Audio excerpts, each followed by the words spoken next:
showed Muslims all over the world how we can live Islam in every situation in which we find ourselves.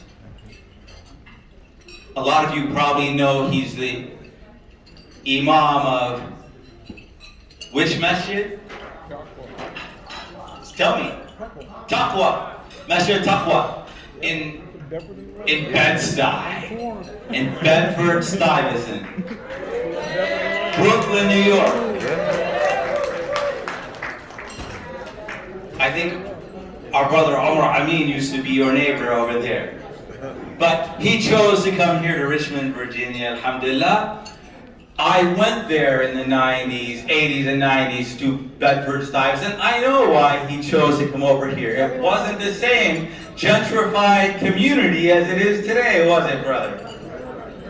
It was not a gentrified community. It was, I went to his masjid and prayed there, and then we went to the little store right down from the masjid where the little Korean lady was behind bars.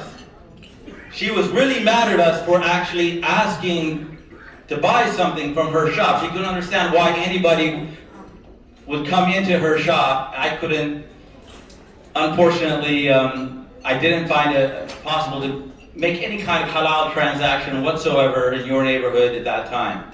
It was, at that time, the neighborhood was,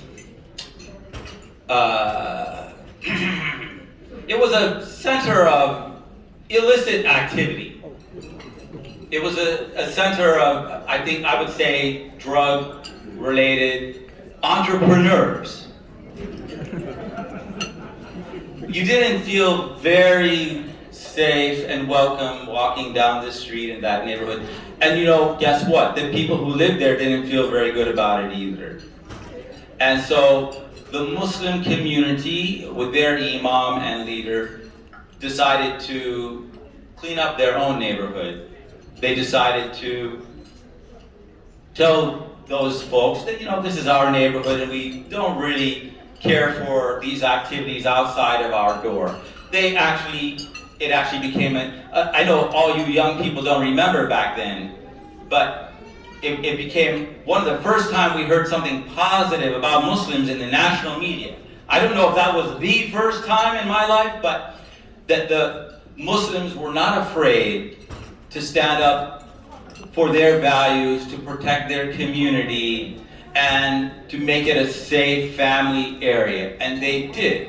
And I think at that time, His Honor, the mayor, expressed his support, and the New York City finest expressed their support for the Muslim community. That was the first time I think I heard something positive being said in America about our community. And so Muslims all over the country and the world were inspired by this person. And I'm not going to sit here and praise him in front of everyone, but in fact, I found him every time to be an inspiring person. MashaAllah, that's something that Allah has given him. It's a gift from Allah Ta'ala. It's not about any person or anything else, but he's a person who is looking for us not to spend Ramadan reading the Quran, but let the Ramadan inspire us to transform ourselves and transform our communities, inshaAllah Ta'ala. So, I'm so honored, and we are all blessed to have him here today. Jazakallah khair for coming down, brother. Assalamu alaikum rahmatullah.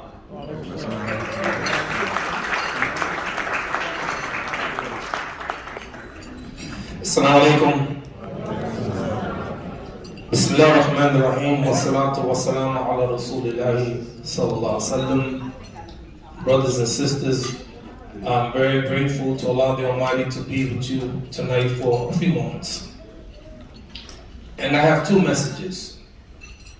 Number one, our relationship with one another. And number two, our relationship with non-Muslims. Tina Turner asked the question, what does love have to do with it? And I'm here tonight to say everything. لا تدخلوا الجنة حتى تؤمنوا ولا تؤمنوا حتى تحبوا. The Prophet said, you will never go to Jannah until you believe, and you will never believe until you love one another. And my question is, do we love one another? A few years ago, I was at the Newark airport, and I was in the wrong terminal, and trying to figure out how do I get to this terminal to the other, and a car pulled up. And the man inside said, do you need help? I said, yes, I'm in the wrong terminal. He said, get in. The first thing he did, he said, Assalamu alaikum. There was nothing about him to make me think he was a Muslim. He didn't have a kufi. You don't need a kufi to be a Muslim. He didn't wear a beard. He didn't have a kameez. But he gave me salams. My question to you, should I return the salams? You bet. Because the Prophet, peace and blessing be upon him, said, Raddu salam. Return the salam. Someone asked the question, who is the best Muslim? He said, to give salams and to feed those whom you know and those who you don't know. So return the salams. He didn't recognize me as Imam Siraj. He recognized me as a Muslim. And he said, I am a Muslim from Saudi Arabia. And me and my wife been married for years and never had children. Can you make dua for me? Total stranger. He will never know.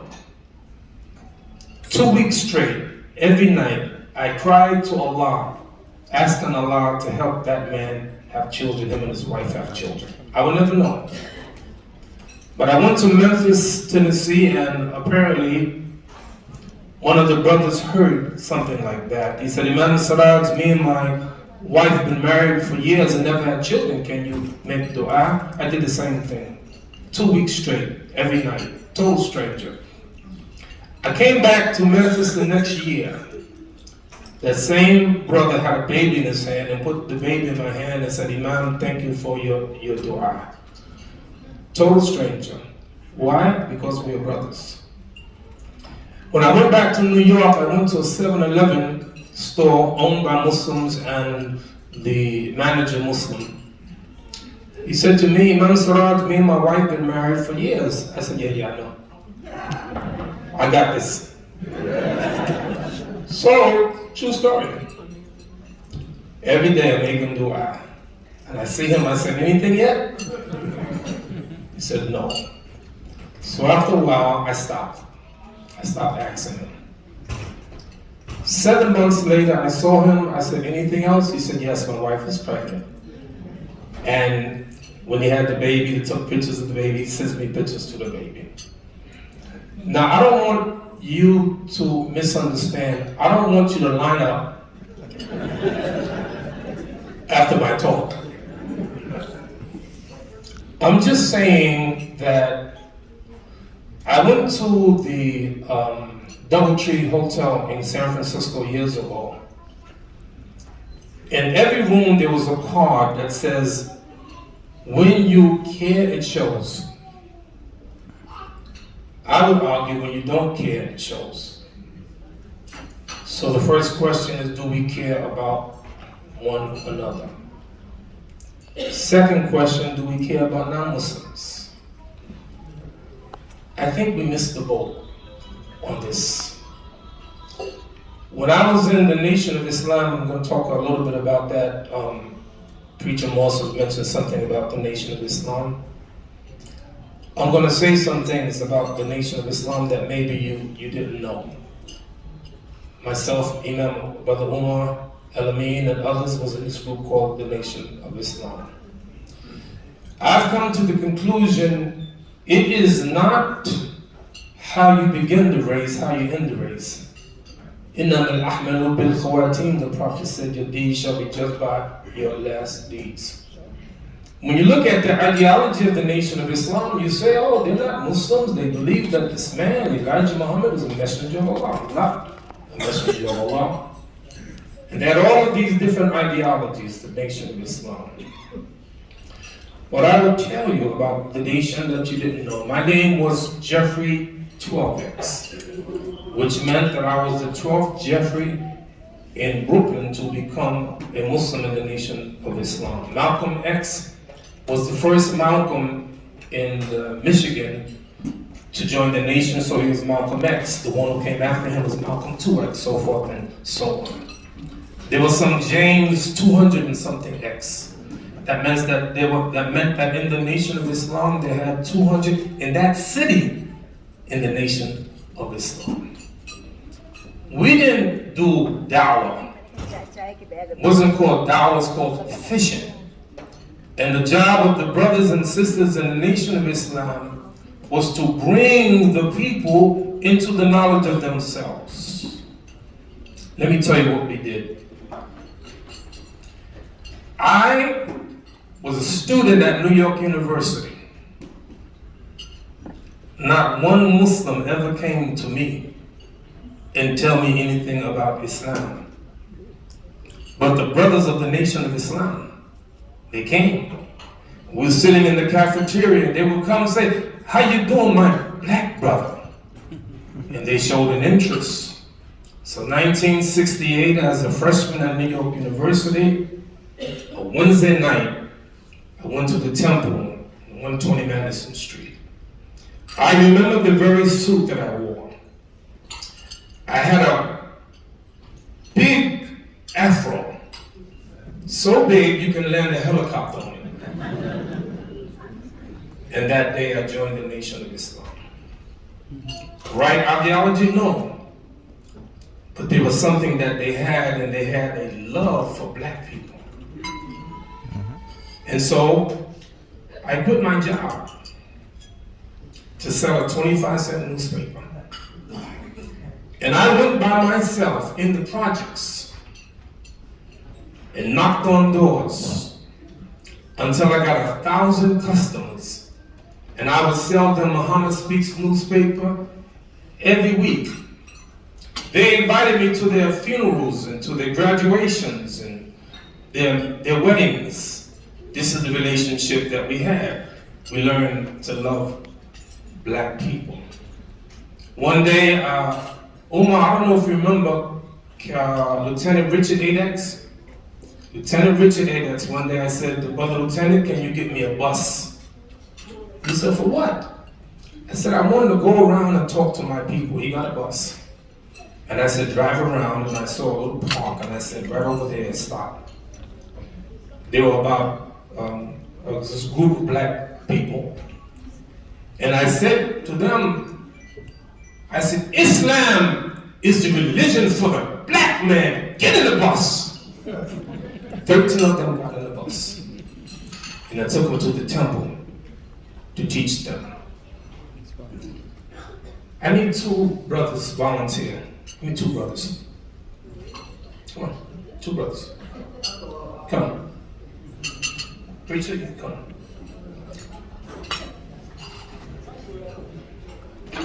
Preacher, you stand here. You stand over here. Now, do you brothers know martial arts? No. Do you know how to fall? Correct.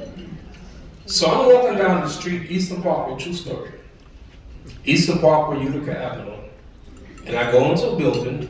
About to go into the building, I see 2 men. On the right side was a mean-looking man. And the one on the left was a little bit more reasonable.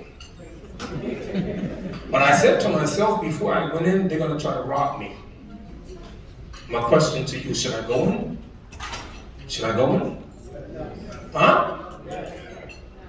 Yes or yeah, you told me yeah. Don't go in. So what I did, I went in. Because you know what? One thing you'll say about the black men, black Muslims, they had no fear of nobody.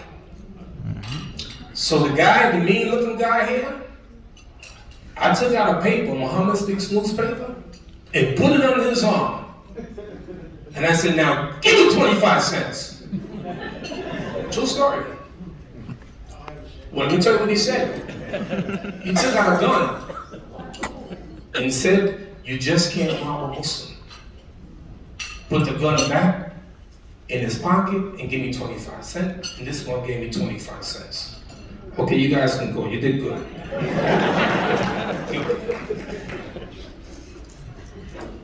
I found out Imam Talib told me from Harlem, said that years ago, there was a young black woman with a hoodie on, and she was going down one of the streets in Harlem, and there were two young men following her. And she said to herself, they're following me, so she picked up her pace. And they picked up their pace. And she started running, and they started running. And when they were about to grab her, her hoodie fell off, revealing a kimar. And they stopped. I said, oh, sister, I'm so sorry. The respect that they had for the nation of Islam. Why? Because of the reputation of loving their people. Now, 1975, Allah bless that nation of Islam. When Mr. Elijah Muhammad died, his son took over. Imam Warathuddin Muhammad, one of the greatest conversions in the history of the world. Almost an entire community became Muslim. Why I say that? Why I say that? Because when we became Muslims, certified, believing in Yom al-Akhir and all of those things, we stopped what we call fishing. We stopped giving the dawah. One of my major concerns with the Muslim Ummah is their lack of concern with the people. We share this earth 196,940,000 square miles. We share it with 7,800,000,000 people.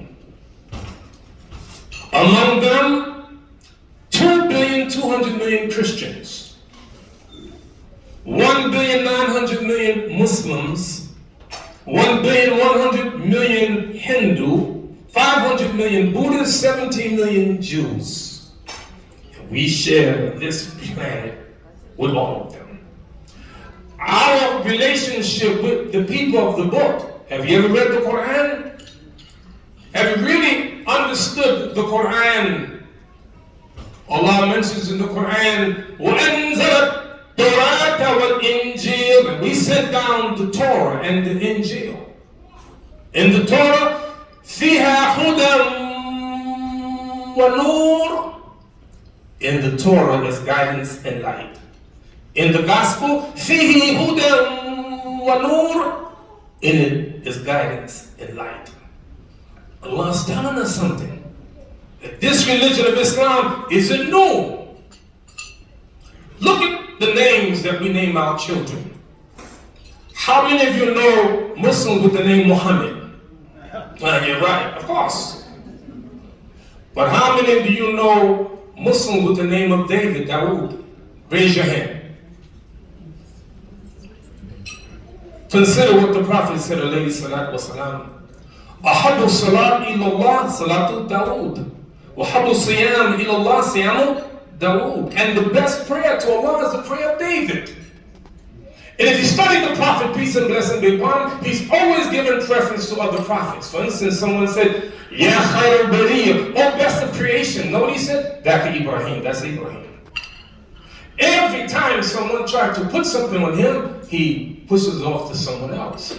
Someone said, Ya Rasulullah, men akramun nas, who is the most honorable of people? He could have said me. He said, Yusuf, Joseph. How many of you know Muslims with the name Yusuf? Yusuf, he said, a prophet of Allah, the son of a prophet, the grandson of a prophet, the great-grandson of a prophet. And so every time you look, the prophet is making reference to other prophets. Let me give you one more. During the time of the Prophet, peace and blessing be upon him, a Muslim man and a Jewish man were arguing. And the Jewish man said that God gave superiority of Moses over all the prophets. And so the Muslim got mad, he hit him in the face.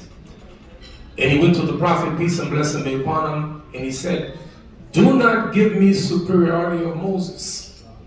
Because on the day of resurrection, everyone will be conscious. And I will be the first one to come into consciousness. And I will see Moses already holding the throne of Allah. He's always given preference to others. I can make a compelling argument that the prophet is the best of creation. I can. I'll give you one example. He said, I knocked at the door of Jannah, and the angel said, Man anta, who are you? He said, I'm Muhammad. I'm Muhammad. He said, I was ordered not to let anyone in Jannah before you. But my point is, tonight, and I want to take a few moments to talk about our relationship with especially people of the book. The Prophet, peace and blessing be upon him, he taught us, he said, وَأَنزَلَ Torah, and he set down the Torah. What is our relationship with the people of the book? The Quran is light, the Torah is light, the Injil is light. But we act like this is a new religion. But it's not a new religion. It's the same religion. Al-Anbiya ikhwatun li'alatin ummahatin shatta wa dinuhum. Why? The prophets are brothers from different mothers, but the religion is one. What am I saying here today? Brothers and sisters, how many of you were born into Islam? Raise your hand. Look around, turn around. Okay, good. How many like me converted to Islam? Raise your hand.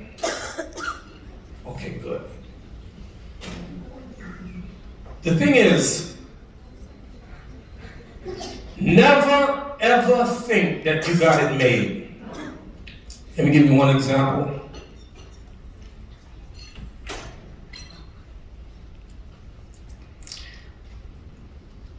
In 1800, the British Empire consisted of 1.5 million square miles and 20 million people. By 1900, it included 11 million square miles and 390 million people. Sun never sets on the British Empire. They used to brag, sun never set on the British Empire. Look at it now. United Kingdom population, 67 million people. State of Texas is twice as large as United Kingdom. What's the point here? The point is, it's not how you begin the race, how you end the race. And I leave you with a warning. لا تكونوا كالذين نسوا الله فأنساهم أنفسهم. Allah said in the Quran, do not be like those who forgot Allah, therefore Allah made them to forget themselves. It's not how you begin the race, but how you end it. So we're asking the Muslims here in Richmond, Virginia, we're asking the Muslims in our country to do better. I leave you with this fact. Since 1960, 15,000 churches have been closed in England. 15,000 churches. More people go to the masjids in England than the Church of England. What happened? They forgot Allah subhanahu wa ta'ala. Now I'm going to leave you with the major message that I want to make tonight about us. Be careful. The Prophet predicted that there will come a time those who were in Islam, those who practice Islam, will leave the fold of Islam. They will be this close to Jannah, and then they begin to do the work of the people of hellfire, فَيَدْخُلُهَا, and then enter it. On the one hand. On the other hand, there are going to be some people close to the hellfire, and then they begin to do the work of the people of Jannah, and then they enter Jannah. Not one of us is guaranteed that we're going to Jannah. True or not? True. I was in Scotland Saturday, 1 o'clock. And I noticed to my right there was a church and people were going into the church. And I asked my driver, I said, what denomination is that? People going to the church, 1 o'clock on a Saturday. He said, Imam, that's not a church, it's a pub. I said, a pub? He said, yeah, it's a pub. There's a law in England that if you start something as a church, you can never change the structure. You can put whatever you want to put, but you can't change the structure. So as we're going down the main street, he said, and Imam, you see, that's not a church, and that's not a church, and that's not a church, and that's not a church. And so we want to make sure, not that we are just Muslims, but that we remain Muslim. Not that we just cater to Muslim, but that we cater to the society. Albert Einstein said that the world will not be destroyed by those who do evil, but by those who watch and do nothing about it.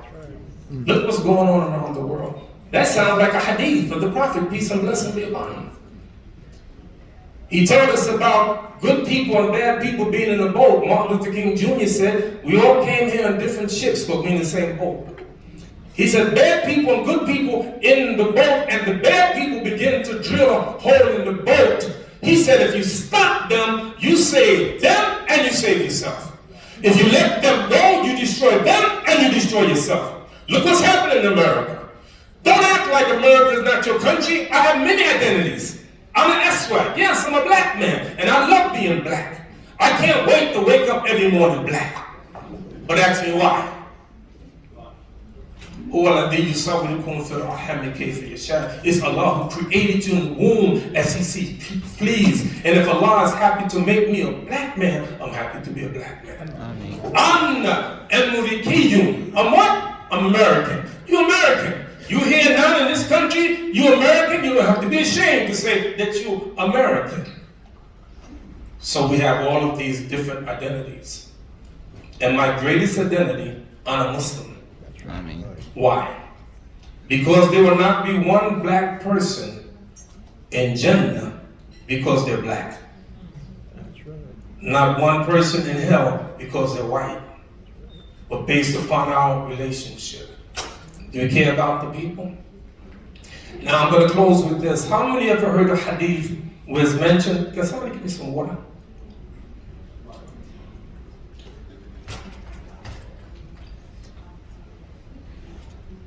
Thank you so much. It's good, it's good, it's good. Yeah.